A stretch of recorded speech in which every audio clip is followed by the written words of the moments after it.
Bienvenue dans votre Focus. Alors que l'armée irakienne progresse dans l'est de Mossoul, les combats font rage dans des quartiers de plus en plus densément peuplés. Selon l'ONU, plus de 60 000 personnes ont déjà fui la ville et trouvé refuge dans des camps autour de Mossoul. Des familles, des enfants choqués, et ce n'est encore qu'une goutte d'eau. Plus d'1 million de personnes vivent dans la deuxième ville d'Irak et les ONG craignent une crise humanitaire majeure. Qui sont ces déplacés? Quelles sont les étapes qui leur ont permis de fuir l'horreur de la guerre? Mossoul, la route de l'exode, c'est un reportage de nos envoyés spéciaux Rob Parsons, Hussein Assad et Pierrick Leurent.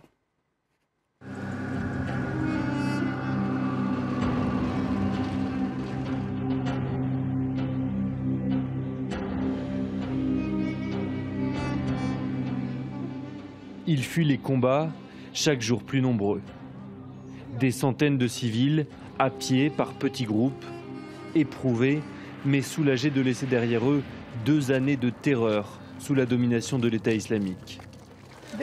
La maison d'un de mes fils a été brûlée, celle d'un autre a été visée par un missile. Et mon neveu a été tué. Nous ne pouvions pas partir de chez nous, sinon les djihadistes allaient nous tuer. Et quand l'armée irakienne s'est rapprochée, ils ont obligé les gens à partir avec eux pour nous utiliser comme bouclier humain.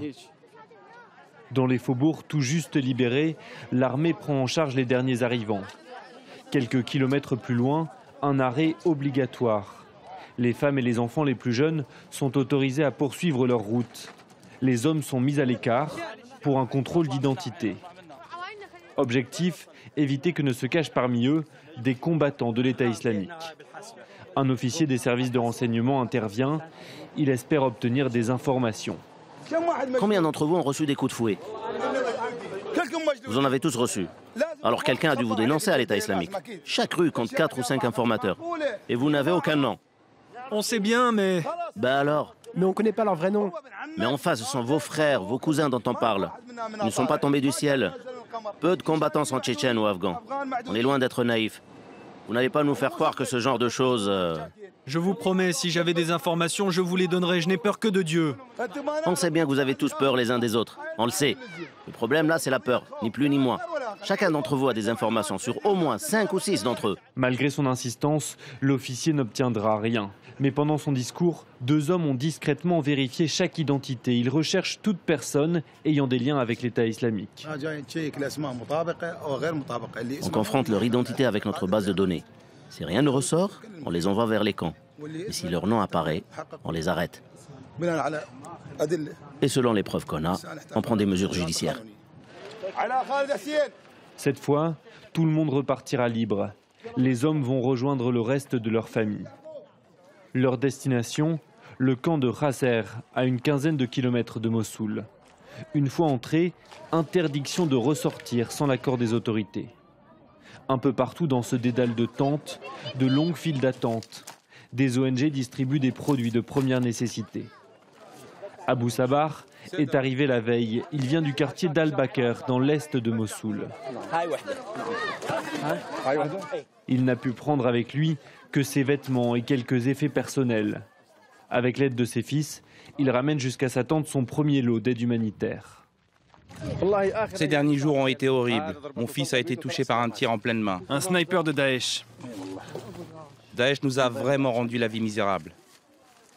Bien loin de la confortable maison qu'ils occupaient à Mossoul, ces quelques mètres carrés seront leur seul foyer jusqu'à la fin des combats. Abou Sabar nous raconte l'absurdité de la vie sous l'État islamique. Ils ont détruit toutes les paraboles satellites. Ils nous ont dit « Comment pouvez-vous laisser les présentateurs de télé entrer chez vous et observer vos femmes et vos sœurs à travers l'écran ?» Bien sûr, l'objectif c'était d'empêcher les gens de regarder les informations. On a même dû cacher nos téléphones portables. Je les ai enterrés dehors, à 1 mètre sous terre. L'État islamique a imposé une seule règle, la terreur. Abou Sabar se souvient du jour où il a vu 3 soldats exécutés et pendus sous un pont.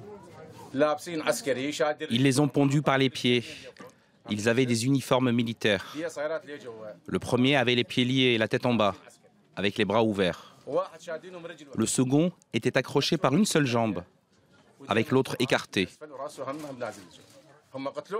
Ils ont fait ça pour effrayer tout le monde, même les enfants.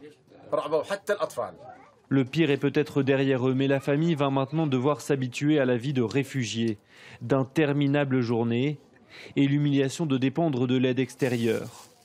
Eux au moins ont un abri, une chance que n'auront peut-être pas tous les exilés de Mossoul. Le camp de Khasser abrite plus de 20 000 personnes, mais il a déjà atteint sa capacité d'accueil maximale.